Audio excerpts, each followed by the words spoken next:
bonjour à tous. Comme tous les vendredis à cette heure-là, je vous retrouve. Et c'est le week-end. Bientôt, nous sommes déjà le 10 novembre, demain c'est 11 novembre, donc c'est un jour de plus dans notre calendrier, mais aussi c'est un jour pour beaucoup de gens qui vont profiter probablement, puisque ça rappelle la guerre, etc., etc., la guerre que les Français ont fait avec les Allemands. Sinon, dans un instant, on va recevoir Félix Flémin, qui est le secrétaire du Parti communiste guadeloupéen. Son regard intéressant dans la situation actuelle, sa façon de voir les choses. Eh bien, on va lui poser toutes les questions sur l'actualité de notre pays en cette période. Ensuite, Marilène Ferdi et sa chronique ICC News sera aussi notre invité avec Paul Rosé-Chim, qui est docteur en économie industrielle et développement international dans le cinéma. Marie Guadeloupe, militante culturelle, et Jean-Paul Kiko, fondateur de l'association Guajika, seront là pour un petit coucou, comme on dit, mais c'est plus que ça, un salut aux ancêtres. Et puis on va terminer avec Manik Siteka, qui est notre chroniqueuse d'une voix, une histoire et des images. Voilà un petit peu ce qui fait le sommaire. Sinon, l'actualité, c'est le lancement hier soir de l'année Maryse Condé avec le conseil régional. Olivier Moradel était sur place, on en parlera. L'hommage aux anciens combattants de l'école de Robert Frétido sera à Petit Bout, sera aussi dans les sujets abordés. Et puis, vous le savez, Miss Guadeloupe s'en va pour le concours de Miss France. On lui souhaite bonne chance. On a déjà eu, je crois, 2 Miss France. Peut-être question qu'on troisième, ou pas, j'en sais.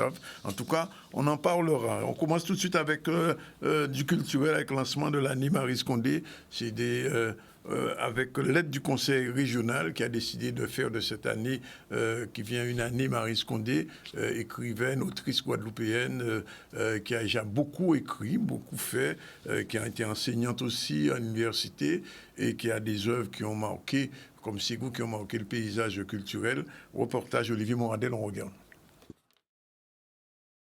Nous avons lancé un concept qui marche aujourd'hui.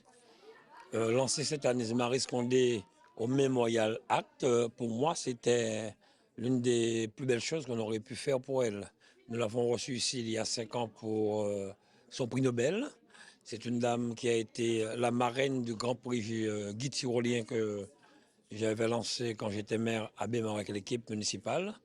Donc pour moi, elle le mérite. Nous essayons d'alterner un homme, une femme, chaque année, un homme, une femme, mettre à l'honneur ceux qui ont fait la Guadeloupe et qui font toujours la Guadeloupe. Donc voir aujourd'hui l'enthousiasme, et je le disais, c'est très rare de voir les Guadeloupéens rester plus d'une minute à applaudir. Applaudir un peu la pièce jouée par Mme Kouali sur un texte de Maryse Condé, pour moi, c'était vraiment grandiose. Donc, je suis vraiment très content, très fier. Et toute cette année, nous aurons beaucoup, je le dis, beaucoup de manifestations au nom de Maryse Condé.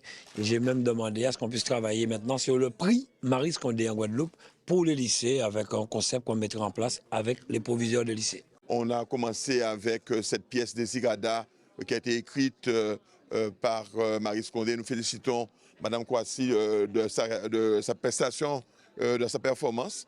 Et puis nous aurons un salon du livre que nous annonçons déjà dès maintenant les 7, 8 et 9 décembre avec comme marraine Maryse Condé.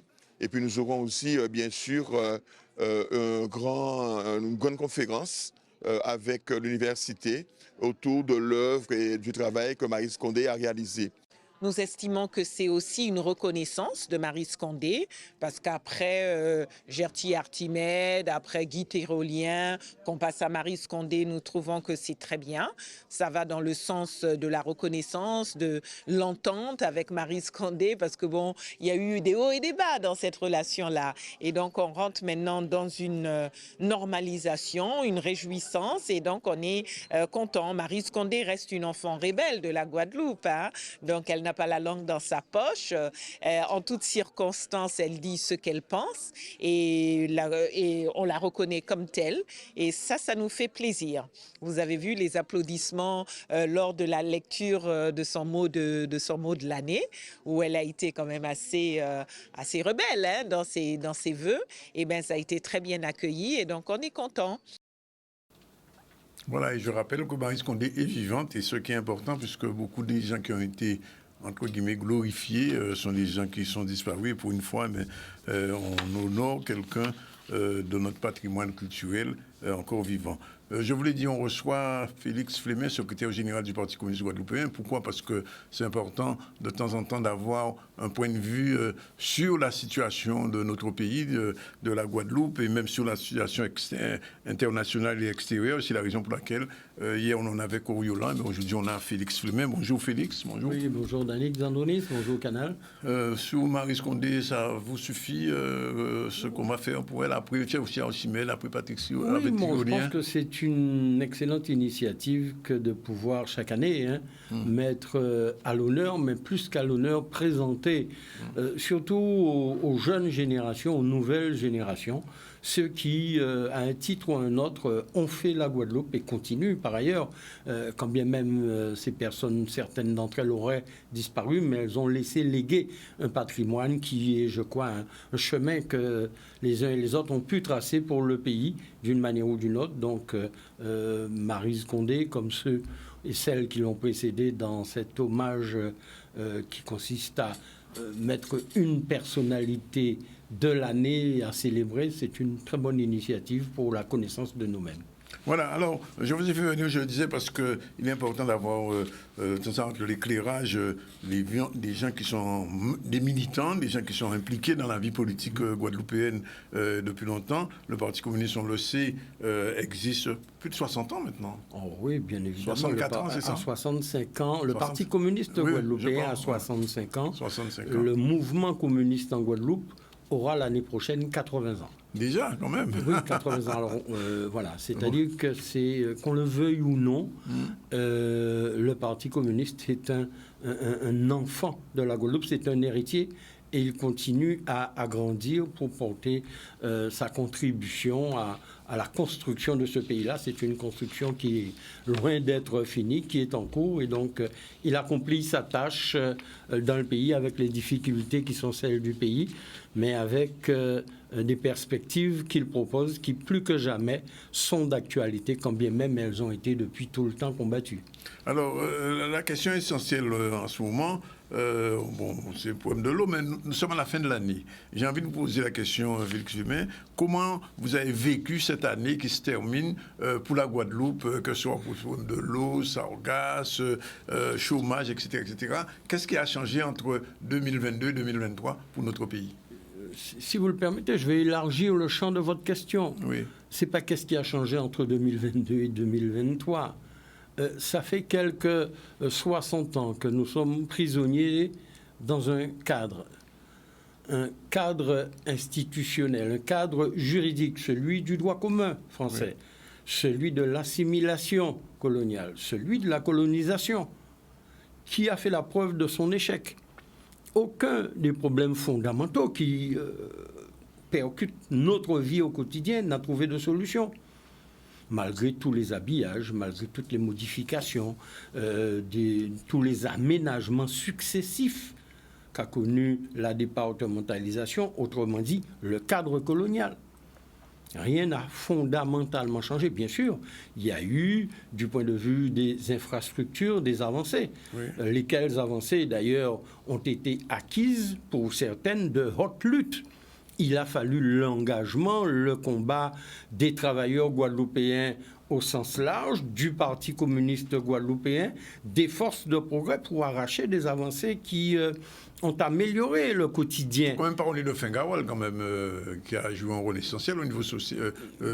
Oui, bien évidemment, la sécurité sociale qui est une conquête, qui sert de potomitan, j'ai envie de dire, à, comment on pourrait dire ça, au maintien social des Guadeloupéens. C'est une conquête du Parti communiste. Mais mon propos n'est pas de faire ici l'inventaire de ce qu'a pu faire le Parti communiste. Il a fait ce qu'il devait faire. Il l'a fait dans son engagement au service des travailleurs guadeloupéens, au service du peuple guadeloupéen.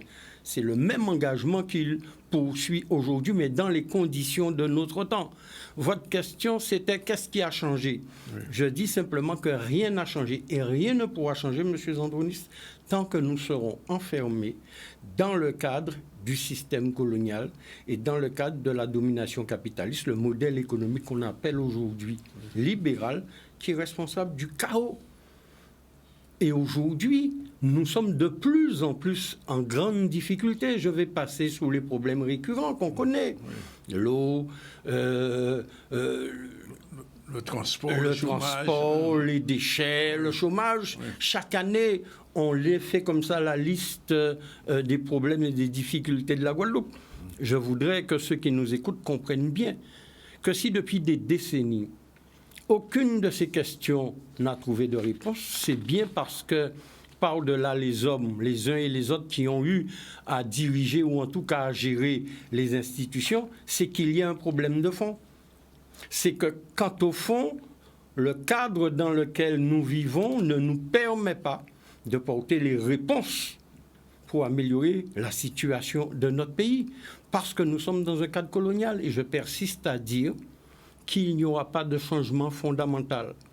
Il n'y aura pas de perspective pour le peuple guadeloupéen et pour les générations qui viennent, tant que nous serons prisonniers du cadre de la domination coloniale, de la tutelle coloniale, du cadre du droit commun législatif français et européen qui ne nous donne pas les moyens, alors que nous sommes un pays qui possède d'énormes richesses, d'énormes ressources naturelles, ressources de la mer, ressources énergétiques, mais que nous ne pouvons pas mettre en œuvre dans le cadre d'un plan que nous aurons pensé pour nous-mêmes. Il faut absolument sortir de ce cadre colonial-là.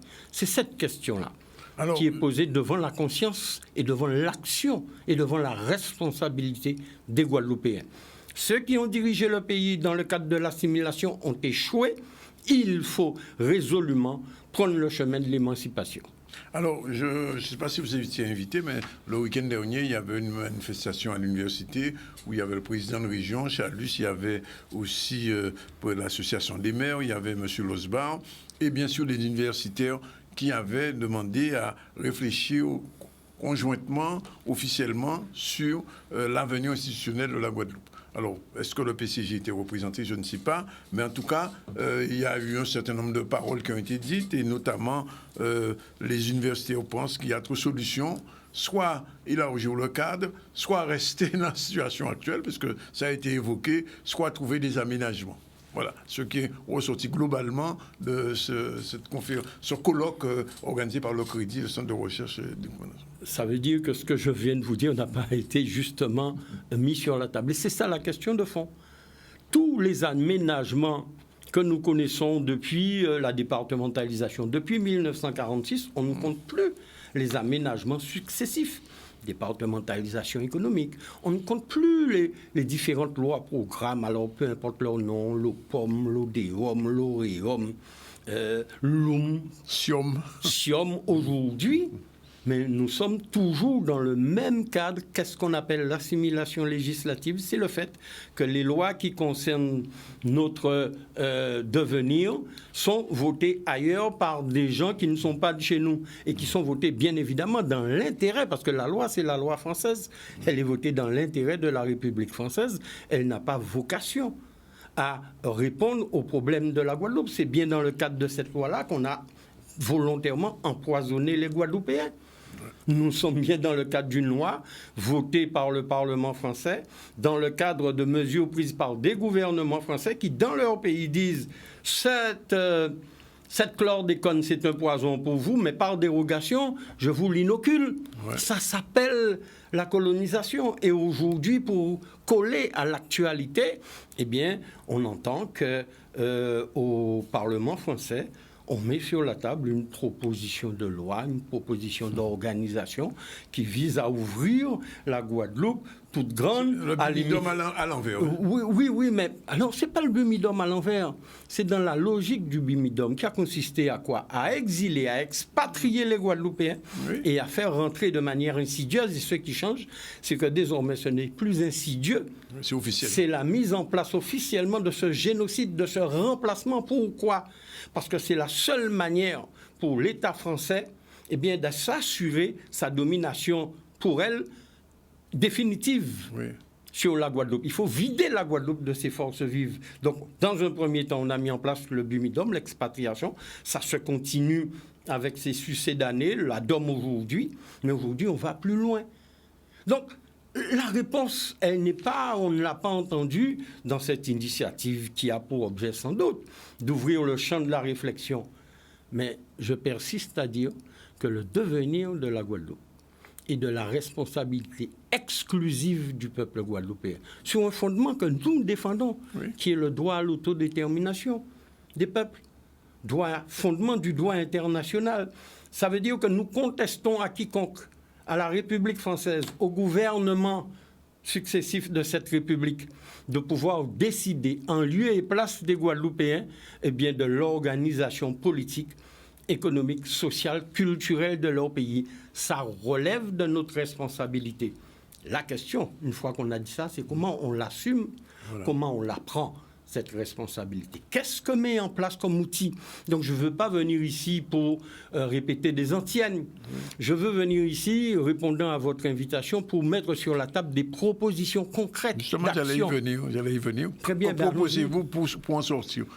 Casser ce cadre ou le briser, ou je ne sais pas. Comment en sortir? Je vous disais que c'est de notre responsabilité de peuple de le faire. Aucune organisation politique, aucun leader charismatique ne pourra mener à bien cette mission-là. C'est une mission qui nécessite, quand je parle de mission, c'est une mission historique. C'est une mission pour le devenir de notre peuple, pour les générations qui viennent.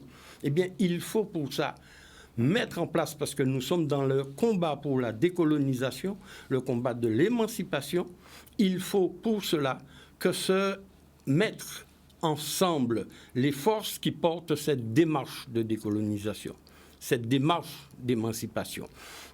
Au travers, alors on l'appelle comme on veut, nous on ne fait pas de fixation sur les termes, c'est un front, peu importe, c'est une mise en commun. Le combat, il est politique, il n'est pas juridique. Il est politique pour pouvoir conquérir, arracher, par la mobilisation populaire et avec le peuple, le cadre, les moyens de mettre en œuvre une politique qui réponde à nos intérêts fondés sur le principe du droit à l'autodétermination. Ça passe par quoi?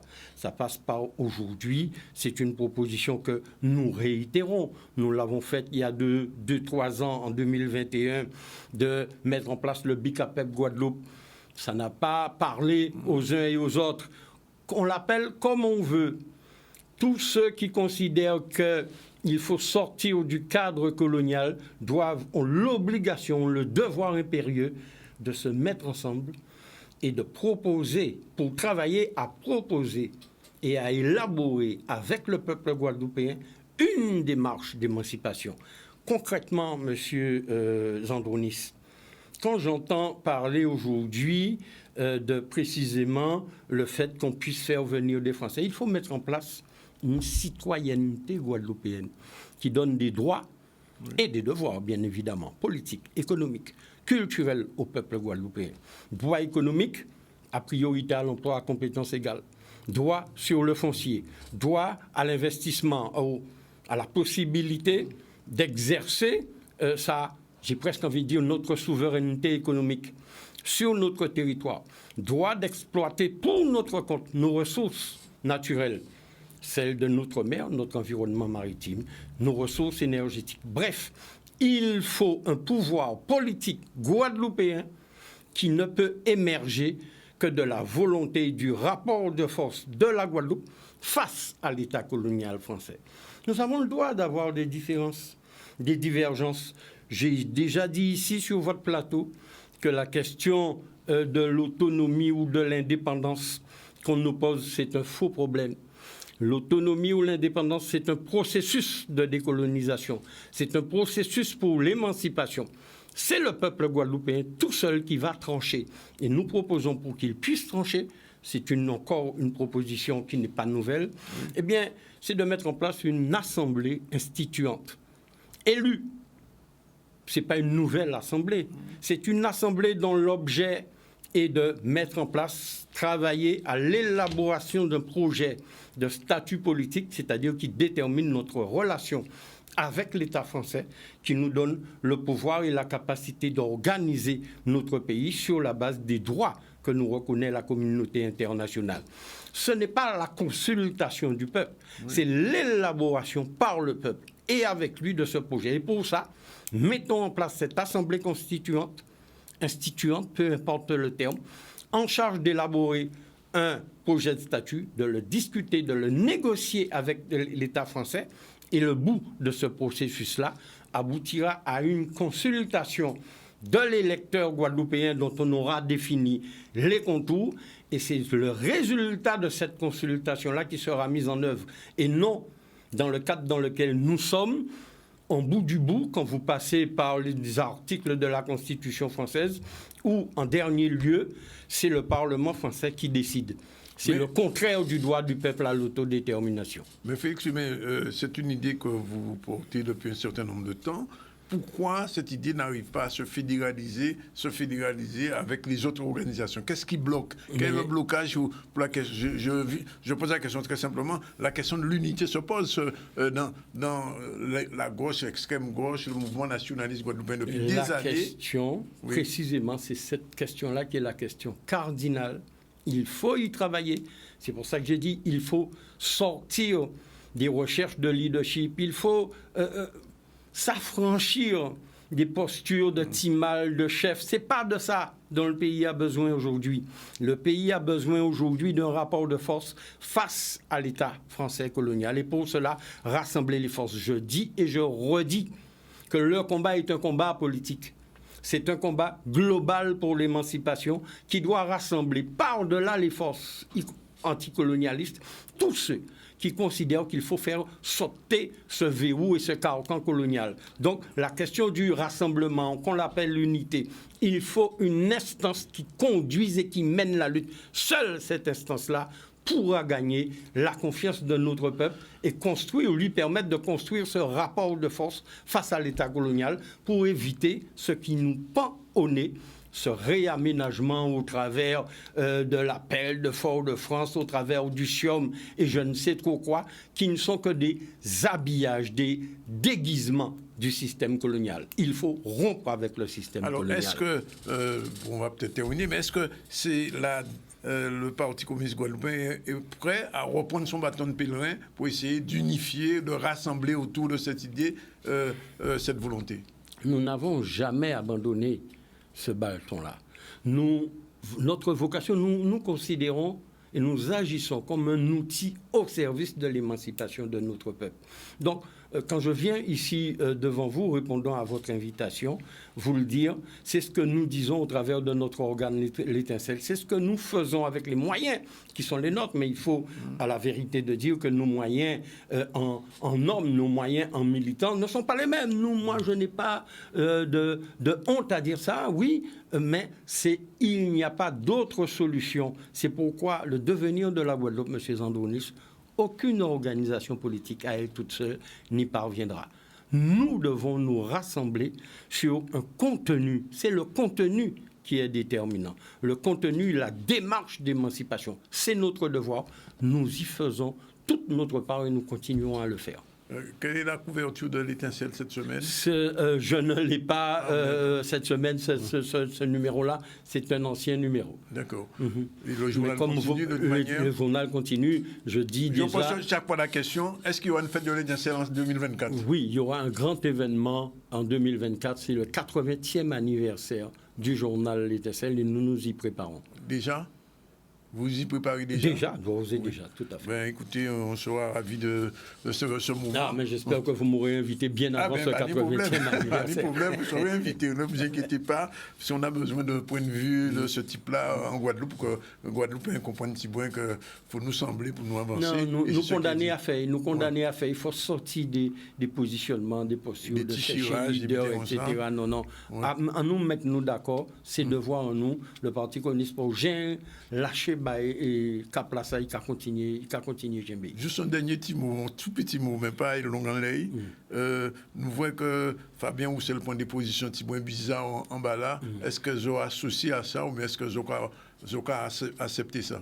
Mais nous pas ni accepté ni associé. Nous c'est Parti communiste guadeloupéen. Oui. Nous participé vendredi à une mobilisation en soutien au peuple palestinien, victime de la barbarie de l'État sioniste d'Israël. Et nous avons solidarisez-nous plus que jamais vers le peuple palestinien avec lesquels nous avons partagé en commun, comparaison n'étant pas raison, le fait d'être un peuple colonisé, nous connaître pas au même niveau qui les souffrances de la colonisation kassaye, mais ça permet de dire Guadeloupéens, attention, ça y a fait en Palestine, je dis là, si nous pas fait rien, je dis là en pays en nous, si nous pas fait émerger en citoyenneté guadeloupéenne, si nous pas sorti dans le cadre colonial là, ou pas rien savant qui situation, les Guadeloupéens dans 15-20 ans, qui est trouvé si pays là ça.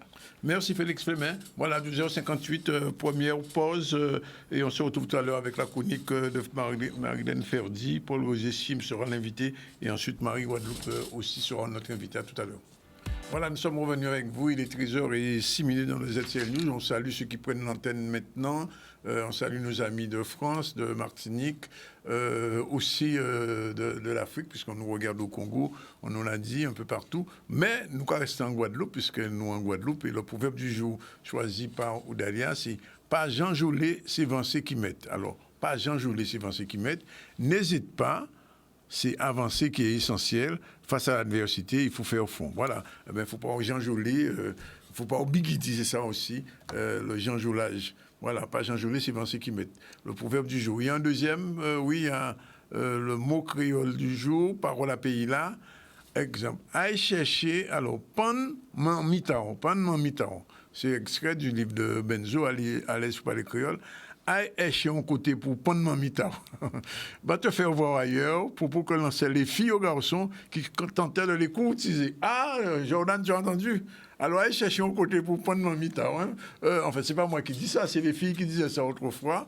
Il n'y a pas mon moyen, ça, là, mais on va te connaître lui. Bon, fais attention, écoutez, alors prendre mon mitard. Voilà, c'est extrait de À l'aise pour parler créole.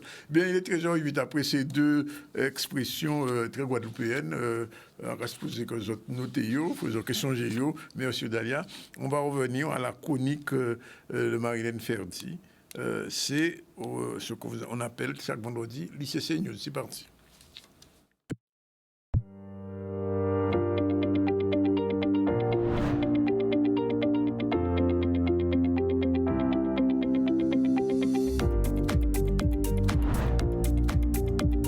La chronique Culture et Cinéma News, c'est tous les vendredis à 13h dans le ZCL.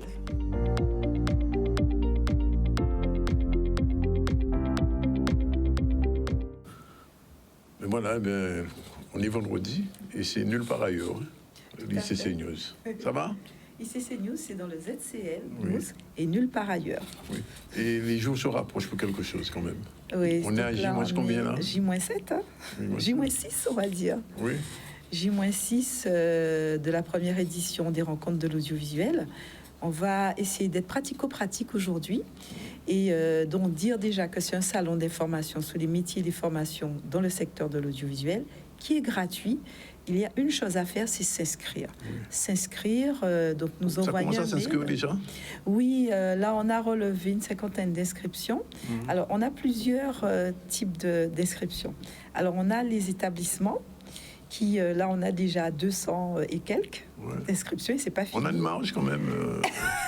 Je ne vais pas parler de ça parce qu'au moment où je vous parle, là, déjà dépassé la marge. C'est compliqué de dire non. Vous savez, c'est extrêmement compliqué de dire non quand on se rend compte que c'est l'une des manifestations qui vraiment... où on va se retrouver le même jour dans un même site avec plusieurs structures de formation qui viennent aussi bien de la Martinique, de la Guadeloupe et qui dans un même lieu et qui seront là pour débuter des formations. Donc on voit qu'il y a vraiment un besoin et donc au départ on était parti sur un salon d'information pour les lycéens et les étudiants. On a ouvert aux intermittents. On a ouvert aux demandeurs d'emploi et on a ouvert au grand public parce que j'ai aussi des personnes du grand public qui sont dans un positionnement professionnel où ils se demandent s'ils vont pas, soit en termes d'activités annexes ou soit dans le cadre d'une reconversion, s'intéressent au secteur. Bon, en tout cas, on voit que c'est un secteur où il y a un fort intérêt. Et on invite tout un chacun qui sont encore... à procrastiner, à attendre, je ne sais pas pourquoi. Inscrivez-vous, s'il vous plaît. Quand vous inscrivez, donc c'est Campus Luminance, Luminance ANS à la fin, @gmail.com. Vous donnez vos noms, prénoms, numéro de téléphone, votre statut, si vous êtes demandeur d'emploi, parent d'élèves, professionnel ou autre. Et nous, on vous répondra dans un délai de 48 à 72 heures en vous donnant une invitation, le plan du salon et le programme. Voilà. D'accord. Bien, alors ça c'est dit. Alors, on a un petit teaser qui nous a été concocté. Justement, j'y pensais. On va le diffuser comme ça tout le temps. Alors, je tiens à signaler que la particularité de ce salon, c'est qu'on est entouré de jeunes. C'est aussi le moyen de pouvoir donner l'opportunité à des jeunes alternants qui s'intéressent à l'audiovisuel de pratiquer. Donc, il faut savoir que le teaser qu'on leur va passer a été réalisé par un alternant qui est inscrit, je crois, à... Alors, j'essaie de me souvenir du centre de formation. Alors, il est en BUT, Oui. MMI, en alternance. Et à l'ASFO. Et il est inscrit à l'ASFO. Voilà. Tout est dit. On regarde. C'est parti. Because I'm happy. Clap along if you feel like a room without a roof. Because I'm happy. Clap along if you feel like happiness is the truth. Because I'm happy. Clap along if you know what happiness is to you. Because I'm happy. Clap along if you feel like that's what you want to do. Here come bad news talking this and that.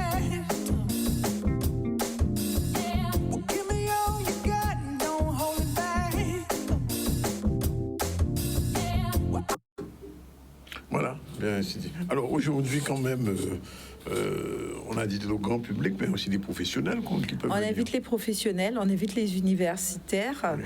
Et je vais juste ajouter, alors on a vu qu'il y a 2 conférences, mais il y en a pas 2, hein. Il y en a 5. Donc on n'a pas pu tout mettre sur le teaser. Oui. Et nous, on a dit tout au long on va parler uniquement de formation, d'emploi, de métier. Et aujourd'hui, on reçoit pas n'importe qui. On reçoit On reçoit jamais n'importe qui. Jamais n'importe qui. Mais là, on reçoit quelqu'un. Donc, c'est vrai que c'est quelqu'un qui s'est fait beaucoup désirer. On aurait pu l'appeler Monsieur Désiré. Oui. Et pourquoi? Parce que c'est quelqu'un qui a la particularité, donc c'est un universitaire, qui a la particularité de travailler sur 3 universités. Oui. Donc, c'est un chercheur, C'est rare, ça, c'est hein. un docteur. Il travaille à Paris, un Panthéon-Sorbonne, donc c'est pas du n'importe quoi. Il travaille à l'Université de Guyane, mais aussi à l'Université des Antilles. Voilà. Alors, je crois que dans le milieu de l'écosystème universitaire, on a déjà trouvé qui c'est. Alors, je tiens à signaler que c'est un Guadeloupéen, qu'il est originaire de la commune de Port-Louis. Du Nord. Voilà. Un nordiste. C'est un nordiste. Et puis, je sais en plus que, alors comme tous les téléspectateurs peuvent le voir, Monsieur Zandronis est détendu et souriant parce que c'est quelqu'un qu'il avait vraiment envie de rencontrer et recevoir dans son ZCL. Donc là, c'est chose faite. Bonjour, et donc, on monsieur reçoit Roselissime. Bonjour, Merci d'être avec nous aujourd'hui. Enfin, oui, il y a tellement longtemps qu'on parle de vous ici dans cette émission et puis on pensait qu'un jour vous seriez là. Bon, vous êtes là, c'est parti. Présentation. Alors, comme je le disais dans notre discussion, Monsieur Paul, donc Roselissime, est natif de Port-Louis. Il s'est très tôt intéressé à la culture. Au lycée, sa passion, c'était le théâtre. Et une fois qu'il a eu son bac, il était très au clair sous son projet professionnel. C'était travailler dans le cinéma.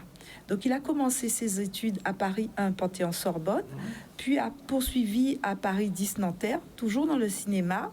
Et parallèlement, il était aussi... Alors, c'est une école, je ne sais pas si elle existe. Il va nous dire si cette école existe.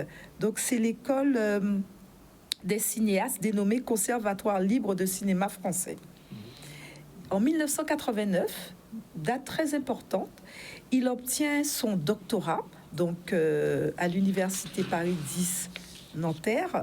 Et le thème, alors je suis obligée de lire l'intitulé de sa thèse, c'est l'industrie cinématographique française dans le marché mondial. Voilà. Et donc ça, il en a fait sa spécialité. Alors c'est aussi, il va nous dire exactement le nom précis de son appellation. Donc nous, pour raccourcir, on dit économie du cinéma, mais je laisse à Monsieur Roselet le souhait de nous dire exactement son titre. Alors, avec plaisir. Et d'ailleurs, j'apprécie beaucoup le jeu de M. Zandonis, parce qu'en fait, je le connais parce qu'il est connu, mais je ne pensais pas qu'il me connaissait. Et, Quand même. et je suis vraiment content puisqu'il me dit que, bon, je suis de pour lui, c'est vrai. En fait, mes premiers pas dans la question culturelle, je l'ai fait à une association aux années 1972-73 qui s'appelait l'AJC. C'est vrai que je suis professeur des universités. J'ai soutenu une thèse de doctorat dans les années 1989 à l'Université de Paris 10 Nanterre qui traitait de l'industrie cinématographique française dans la dynamique du marché mondial. Et par ailleurs, j'ai aussi fait une formation de cinéaste au Conservatoire libre du cinéma français dans la section réalisation. Et vous voyez que depuis cette époque, j'ai toujours travaillé sur la question de l'industrie cinématographique, mais je n'avais pas vraiment d'ambition d'être, je dirais, un cinéaste à tourner des films. Je n'avais pas ça du tout en tête. J'avais plutôt, j'étais plutôt porté par étudier la question du cinéma, en faire un domaine de spécialité. Et donc, j'ai fait de la recherche. J'ai dû collaborer pendant un long parcours avec des organismes de formation, préparer les premières incursions du BTS audiovisuel aux Antilles.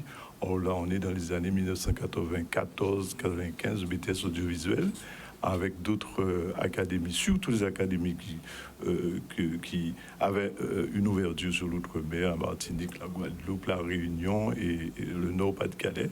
Puis, j'ai poursuivi ma carrière. J'arrive bien sûr ces temps à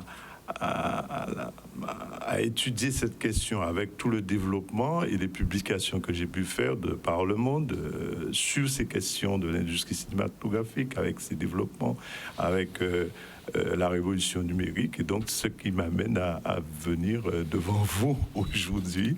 J'en suis très content. J'ai une Merci question beaucoup. à vous poser, parce que je me suis aussi intéressé au cinéma français à une époque, et je me suis rendu compte que dans le cinéma européen quand même, le cinéma français a quand même tenu j'ai envie de dire la région par rapport au cinéma allemand, italien, anglais, etc. Jusqu'ici, le cinéma français tient la route. Et oui, à la fin des années 90, il y avait deux thèses globalement. Une première thèse qui considérait que du fait de la révolution technologique, l'industrie du cinéma va disparaître. C'est-à-dire que la transformation technologique, le fait qu'il n'y ait pas une séparation nette entre l'audiovisuel et la télévision, il y a une industrie qui risque de manger l'autre. Bon, ça c'était une thèse.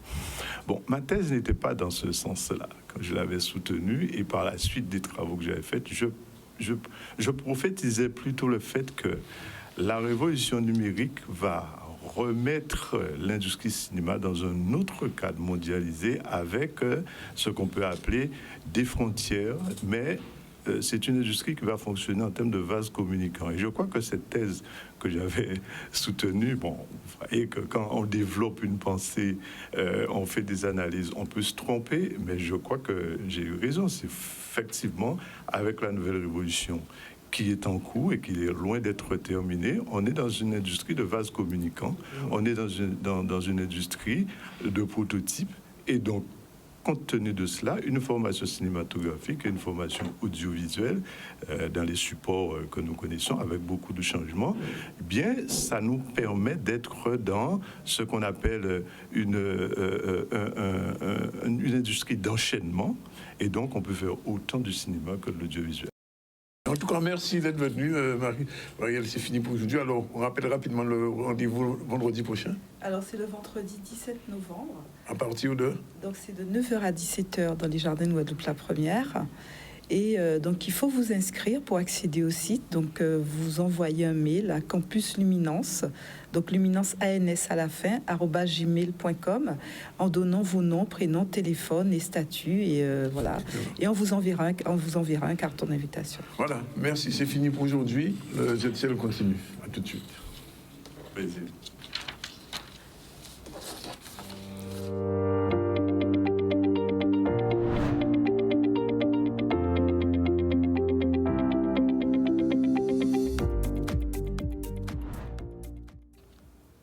fait un petit retour à l'actualité très rapidement avec l'hommage aux anciens combattants à l'école de Robert Frétier à Doubin. C'était à Petit-Bourg, en présence du maire. Souven Fèvre était là avec sa caméra. Reportage, c'est parti.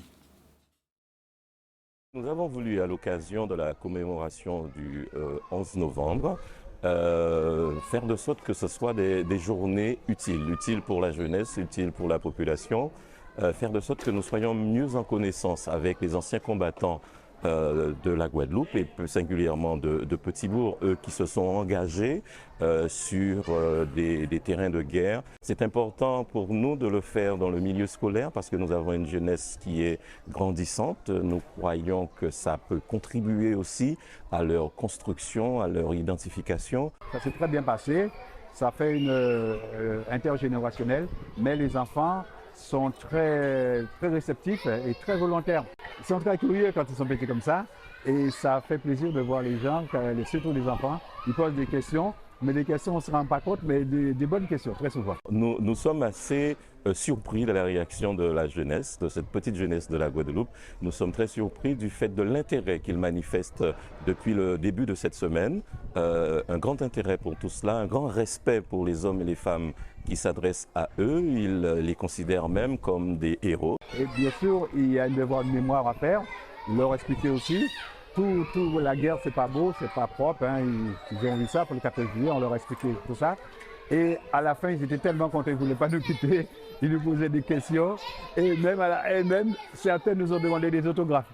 Alors, on n'est pas les stars, ils voulaient des autographes. Donc c'était très intéressant, je pense que c'est à renouveler. Je tiens à quand même féliciter l'administration de Petit-Bourg qui a eu quand même cette idée, je dirais cette belle idée de faire revivre un peu ce patriotisme. Nous avons une semaine de patriotique, si je puis m'exprimer ainsi.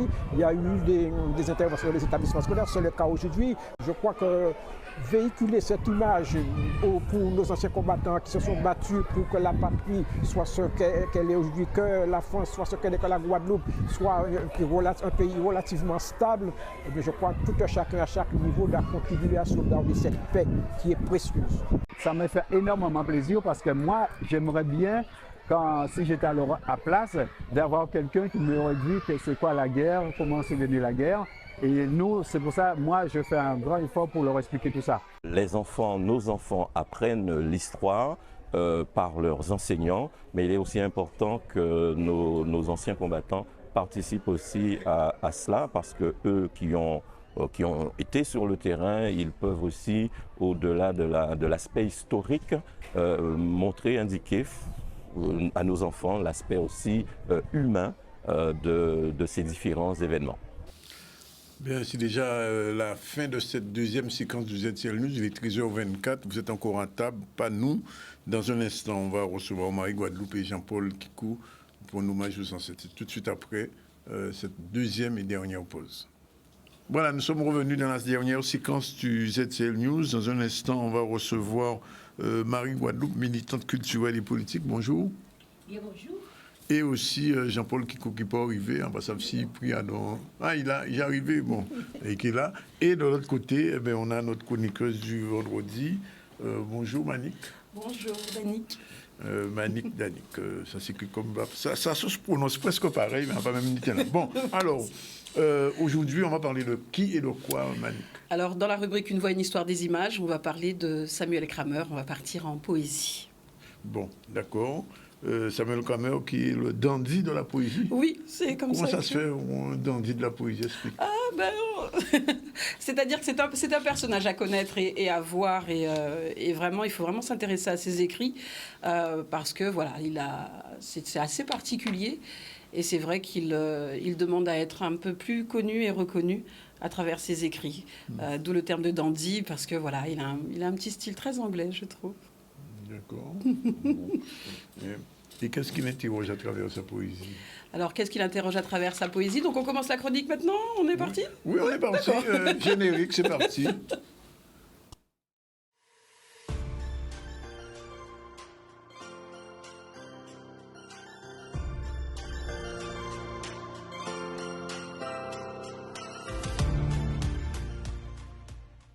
Maman cherche le secret.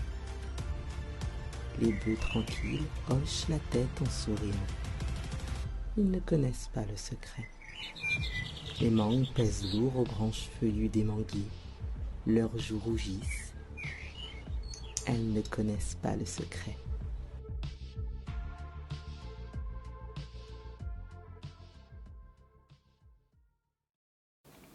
Bien, alors, donc on était parti sur Samuel Crabbe.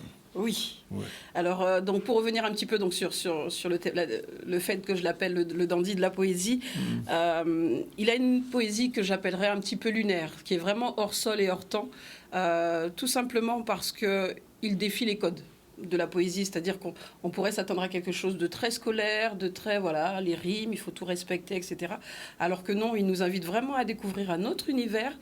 Et comme on dit ainsi, il tombe en jadéen. Il tombe en jadéen parce que il le dit comme il le pense. Et c'est vrai que quand un poète s'autorise une telle liberté, bah, ça fait plaisir à lire et ça fait plaisir à écouter également. D'accord. Et par rapport à la question que tu me posais donc sur ce qu'il interroge, Oui. eh ben, il interroge la femme, l'homme, la société, les relations aux autres.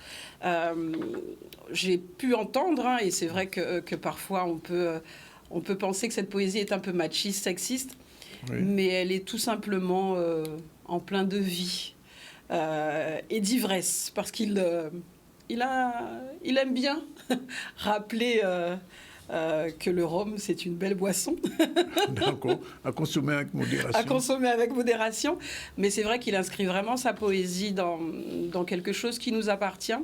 Oui. Et pour les scolaires, j'avoue que c'est un personnage qui serait bien invité dans les établissements scolaires afin qu'il partage son univers, parce que voilà, on a tendance à vouloir toujours aller sur des auteurs classiques, mais un auteur ne devient classique que finalement on l'étudie.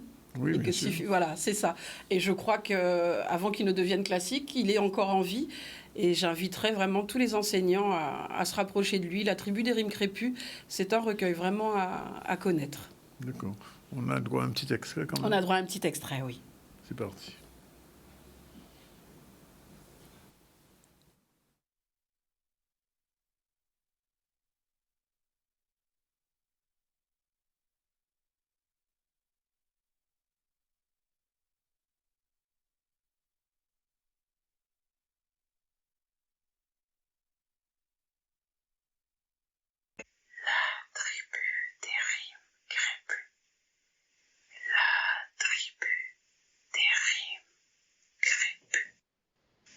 Je suis coupable de quelques mensonges et de sévères vérités.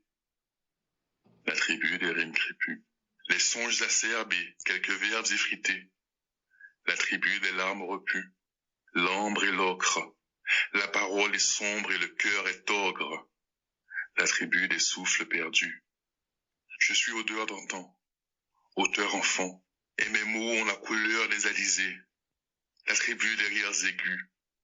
Je suis le magma et le soufre, qui coule une nuit de carême, la tribu des âmes trapues. Je suis les chaînes et l'or, la peine et le trésor, la tribu des rêves impromptus.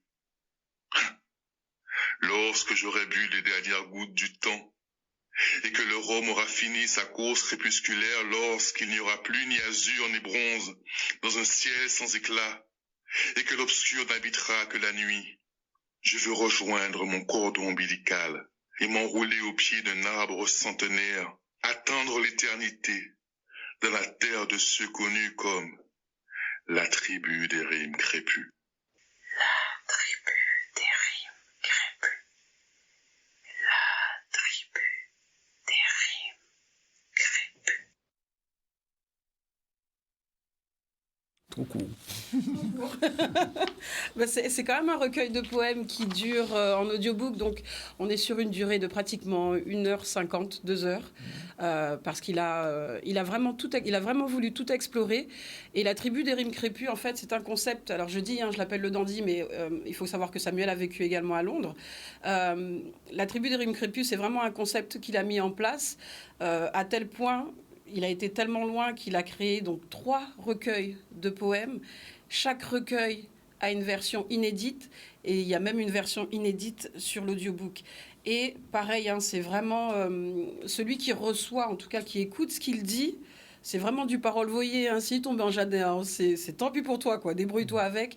Mais il a cette volonté de d'être vrai, d'être ancré dans une réalité, même si c'est un petit peu lunaire, hein, parce qu'il aime bien cet esprit de crépuscule et de lune, mais il est à connaître réellement. Bien, ok, d'accord, c'est noté. On a pris. Alors, les sorties de la semaine. Alors, les sorties de la semaine. Hier avait lieu la présentation de l'ouvrage de Jacqueline Delépine, celle qui se prenait pour Joséphine Baker. C'était à l'hôtel Arawak. Il y a 2 semaines de ça, j'avais présenté un petit coup de cœur. C'était le livre de Raymond de Pater-Torin, Soukouniamé. Oui.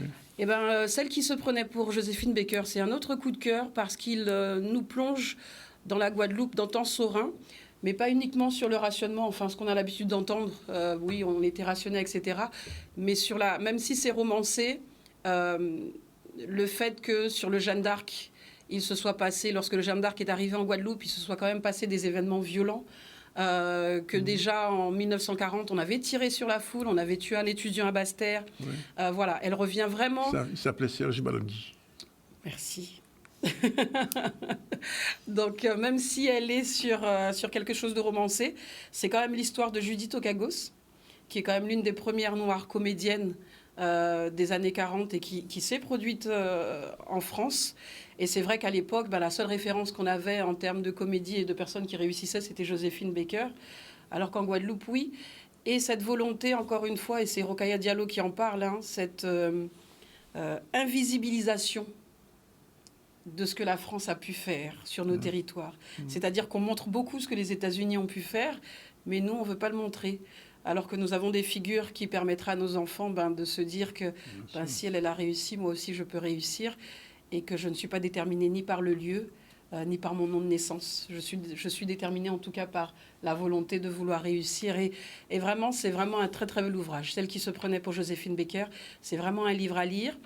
Ce soir, les éditions d'Aigues-Marron nous donnent rendez-vous à Pointe-à-Pitre avec 3 auteurs, Ophélie Voutot, Mugerin et Selbonne, merci, autour donc de ce qu'il a appelé de ce que Didier a appelé Atumo, en faisant un jeu de mots, hein, Atumo.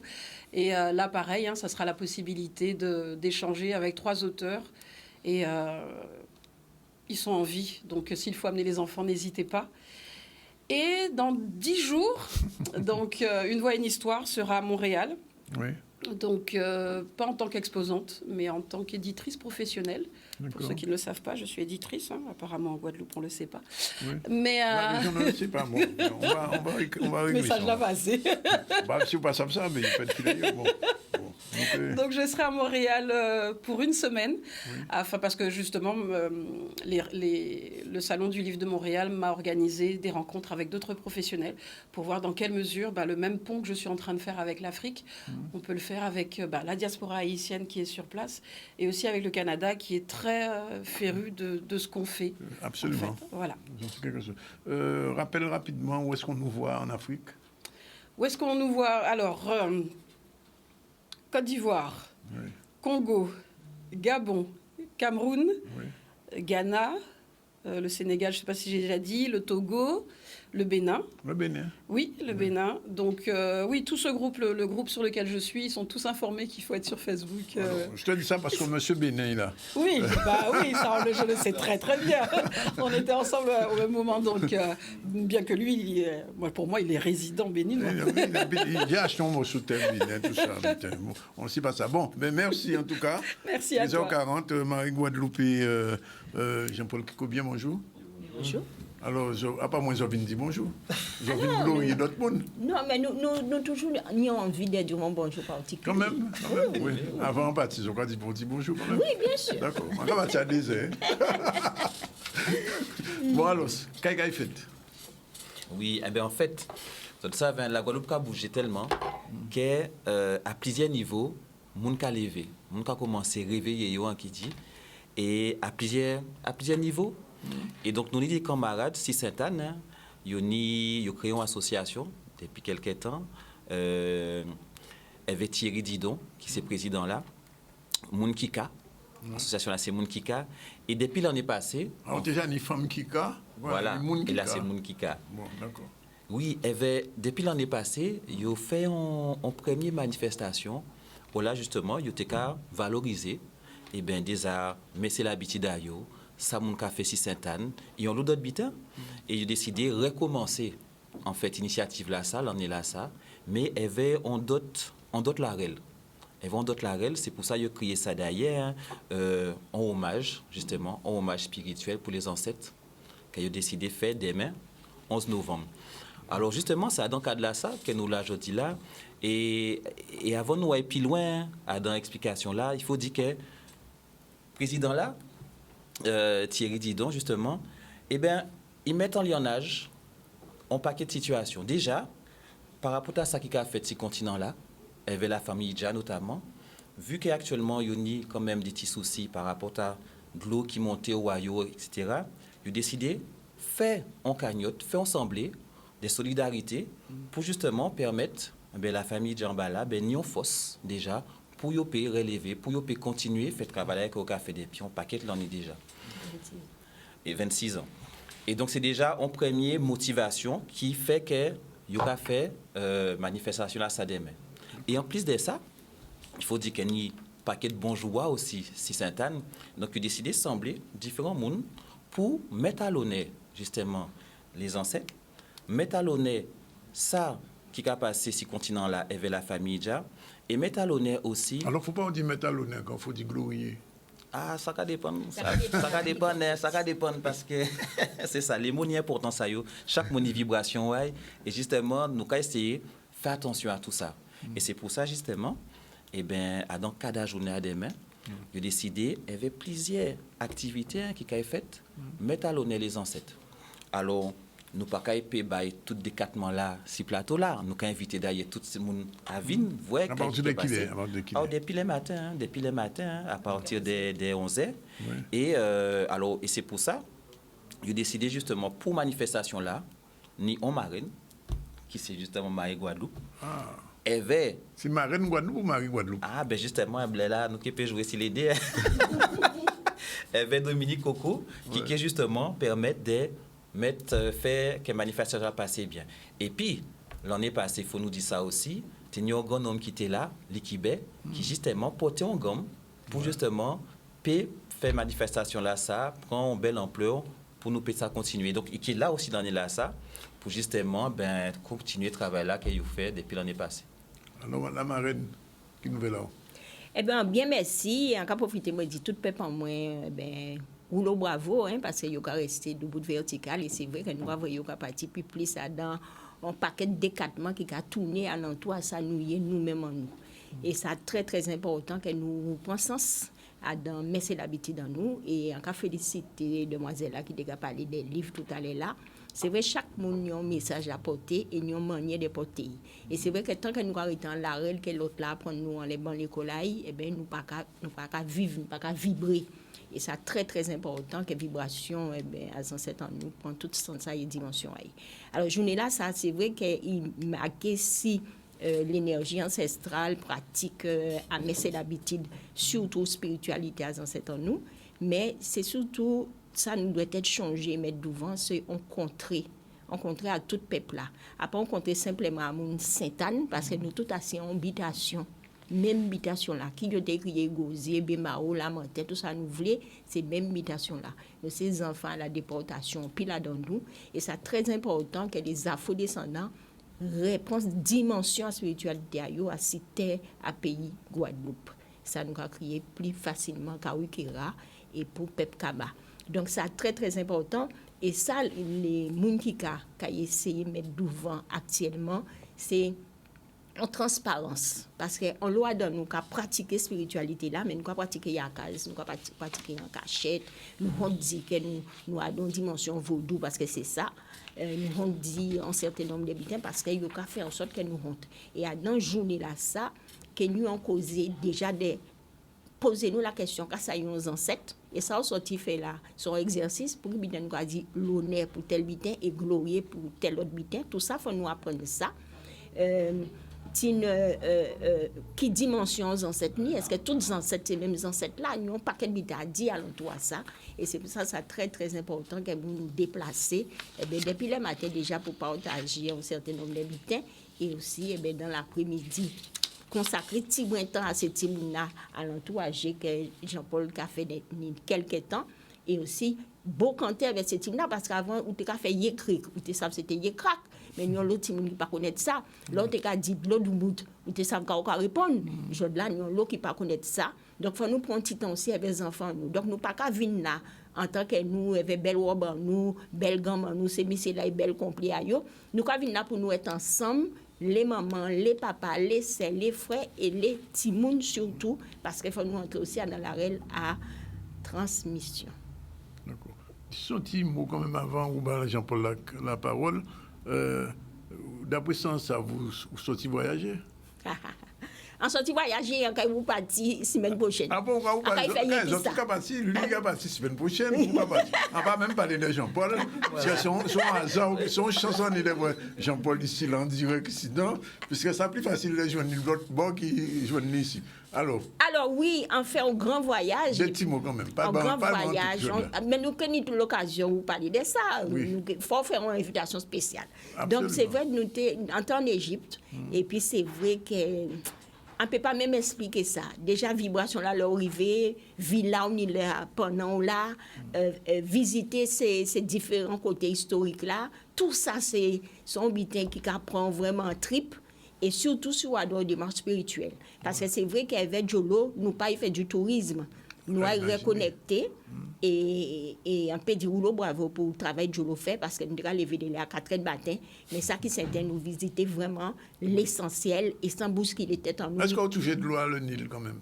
Mais on était si le Nil. D'accord. Bon, okay. Donc, cette question-là, pas même qu'à poser, nous sommes assis. Ouais. Donc, voilà. Et pour revenir simplement à la famille Dia, Daniel son bien connaître, nous t'es capable pendant longtemps avec la famille Dia avant qu'elle ait fait le retour au Bénin. Et à Danja et avec Dia, bon, c'est nous qui côtoyé des pays ici dans au Bénin. Et c'est vrai qu'elle a ouvert un barrage qui a parti avec 26 ans de sacrifices. Parce que c'est sacrifice qu'elle a fait pendant 26 ans. Déjà, c'est un gros sacrifice de faire l'État français reconnaître que les Africains déportés ni droit au retour, quand ils fait bas indiens et d'autres monde qui viennent ici dedans, c'est le peuple qui a refusé les droits de retourner en pays à eux, c'est peuple nègre. Si nous voulons retourner, il faut nous payer un billet. Les autres, à tout moment, dit qu'ils ont retourner, ils ont fait gratuitement. Et la famille Dia, c'est celle monde qui vraiment gourmé pendant des années pour le droit au retour, mais malheureusement, c'est une minorité des monde seulement qui ont fait ça. Et en cas de 26 ans de travail, qui est arrivé à la partie éveil, puis ces barrages-là cédé, mérité récompense. En quelle région Bénin exactement? À Ouida. À Ouida. Oui, à Ouida. Et il y a qui Ouida toujours d'ailleurs. Qui est tellement loin. Et oui, il est toujours resté en secteur-là. Alors, qui j'ai force ça, je veux ma famille Jacques, ça a manifesté concrètement. Alors, nous, des gens qui ont dit, pas ça fait contre les Chila, nous qui mettons en place une possibilité de bailler l'argent sur place, mais ça meilleur pour eux de faire contre les Chila, comme ça, la famille Jacques a payé, travaille et fait ça, il n'y a fait. Exactement. D'accord. Jean-Paul, qui t'a encore ouvert en Guadeloupe? Chap, qui t'a encore nous là. En fait, qui nous en Guadeloupe, qui nous en Bala, c'est même cas là. Nous là. Oui, et c'est ça. Hein, et l'idée là, c'est de voir qui, genre, justement, nous qu'à continuer. Il y en est. Et c'est pour ça qu'Adam, journée à demain là, il faut nous dire aussi qu'il n'y a plusieurs temps. Qu'il y a aussi un temps à exposition. Qu'il y a aussi longtemps à histoire, parce que qui vient parler en 1791, quand il passait sur Sainte-Anne, il y a des événements assez intéressants qui passaient. Donc, c'est qu'il y a un temps aussi où là, nous peut parler de ça. Comme a été dit là, qu'il y a aussi des jeux, pour ces monde là peut jouer, mais c'est qu'il y a un temps à partage, un temps à conscience, un temps aussi à élévation. Nous peut dire ça parce que l'idée là, c'est de faire moun prendre conscience des réalités qu'il tirait les spirituels en nous, et vers tout ça. À une ambiance et un côté qui est assez particulier par rapport. Exactement ça. Alors, ça a passé Sainte-Anne, pas loin à Boula, petit bois après Boula, mais c'est surtout un côté l'agneau en embouchure. Et qu'on nous savent, les côtés qui nous disent embouchure, c'est des côtés qui quand même sacrés, qui n'y vraiment belle force spirituelle. Et c'est pour ça tout ça qui a passé, même côté là. Et avec ça, qu'il y a justement Dominique Coco et d'autres groupes à musique qui est passé. Et tout au long de la journée là, nous qui peut justement marqué le 11 à 11 de soir. Oui, nous pouvons dire ça comme ça. Soir. Nous pouvons dire ça comme ça. Bien, ben, marraine et parrain. Non, pas vous parrain, c'est Dominique qui parrain. Marraine, merci de venir. Et vous venez pour nous parler de l'Égypte, si bon. En 10 jours, ça, pour nous organiser ça. Pas de problème. Pas de problème. Bon, ben, merci, mais avant de passer à un dernier sujet, oui, c'est depuis Paris qu'a voulu nous. Nous, j'étais 11 avant, on remercie tout le monde de venir. La grande distribution, c'est 40 000 références. Quand vous bloquez les prix sur 300 références, vous n'avez rien fait de mal. Vous n'avez rien fait de mal. Le groupe GBH dit qu'il est prêt à monter à 2800. Mais oui, 2800, c'est normal, puisque 40 000 références sur 2800, c'est toujours pas grand-chose. On peut bloquer les prix. Arrêtez de faire comme si nous ne savons pas et nous ne connaissons pas les choses. On peut bloquer les prix sur plus de 3000 produits pour faire en sorte que les gens mangent, boivent, dorment et vivent. On peut faire compenser. Alors, la solution, c'est quoi? Oui, déjocage économique et social massif. Quand le malade est à terre et il n'a plus de quoi respirer, il faut pendant la première période, il faut que des interventions extérieures viennent. Donc l'État doit venir réguler ce qui n'est pas régulé aujourd'hui, ce qui est de la dimension de la puissance économique. Et donc comment faire ça?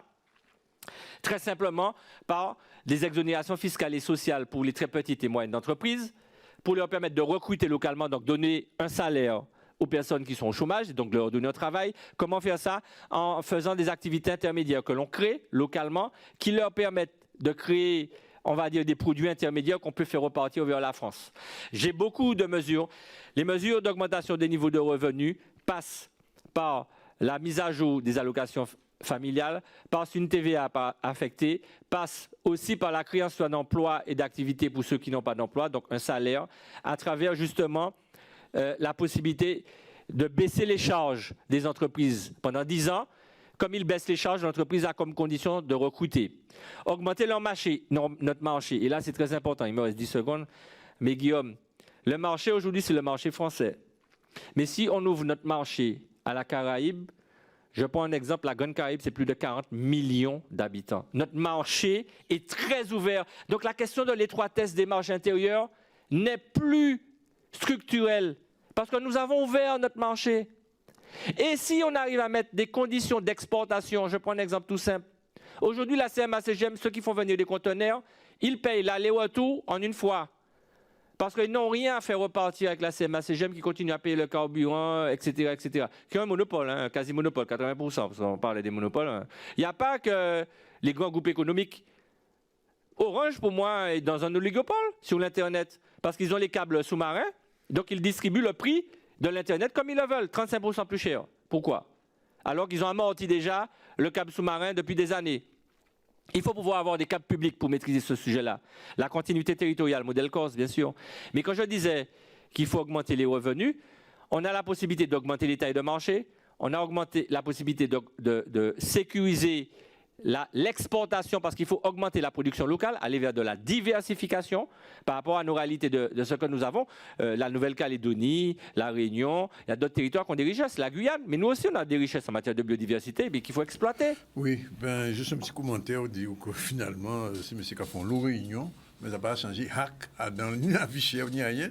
Et d'autre part, le gouvernement français sorti pour une décision de voyer blanc France en pays là. Alors que le pays là, son pays qui a vieilli, alors il dit comme la Guadeloupe a vieilli, la Martinique a vieilli, il faut remplacer des gens qui ont vieilli par des jeunes français qui ont l'argent pour voyager, pour installer, pour cases, etc. Et c'est la DOM, le nouveau Bumidom qui charge les médias. C'est pour des autres qui sont pays là. Mais hier encore, Yolande a dit attention pour que là, vous voyez, trop français ici, c'est pas créer un problème. Et peut-être que Guadeloupe est élevé. Ça a bien de glorifier les ancêtres, mais pour nous voir la réalité à jour de là aussi. Hein.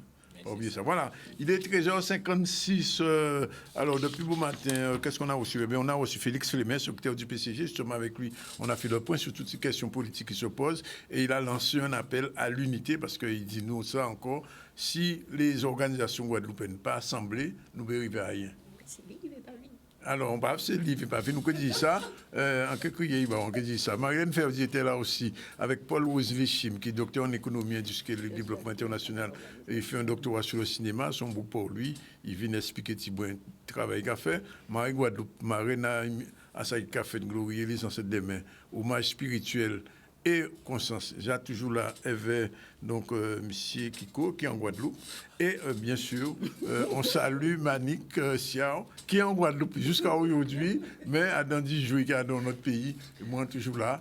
Et responsable technique là aussi, Jordan, est toujours là avec nous. Voilà, c'est fini pour aujourd'hui. On vous remercie de votre attention. Et puis, on se retrouve lundi sous la route. Faites attention, demain, c'est 11 novembre. Donc, faites pingal, les oka roulés pour pas faire pont pour accident. J'en ai trop de monde qui jamais mort.